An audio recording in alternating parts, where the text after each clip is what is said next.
जय महाराज. आपण फक्त जुमलेबाजी करताय, शेतकऱ्यांच्या भावनेची आपण खेळी करताय. शेतकऱ्यांना न्याय मिळाला पाहिजे, माझा पोशिंदा जिवंत राहिला पाहिजे. म्हणून मी विनंती करतो की माझ्या चाळीसगाव तालुक्यातील 148 खेड्यातील शेतकऱ्यांना न्याय मिळाला पाहिजे व त्यांना विम्याचे पैसे, अतिवृष्टीचे पैसे, महापूरचे पैसे मिळाले पाहिजे.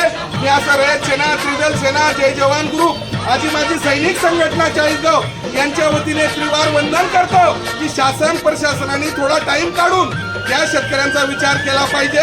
फक्त आपण सांगतात की आम्ही शेतकऱ्यांसाठी उभा आहोत, शेतकऱ्यांची आत्महत्या थांबवत आहोत, पण निश्चितपणे कुठेतरी काहीतरी आम्हाला गालबोट लागण्यासारखं आहे का की शेतकऱ्यांचा जर विचार आपण केला असता आता त्यांच्या पैशाला ट्रान्झॅक्शन होऊन त्यांच्या अकाउंटला तो पैसा मिळाला असता. येणाऱ्या आगामी दिवसात जर लवकरात लवकर त्यांच्या अकाउंटला ट्रान्झॅक्शन झालं तर ठीक, नाही तर रयत सेना रस्त्यावर उतरेल, त्रिवार आंदोलन करेल आणि या विषयाला शासन प्रशासन जिम्मेदार असेल.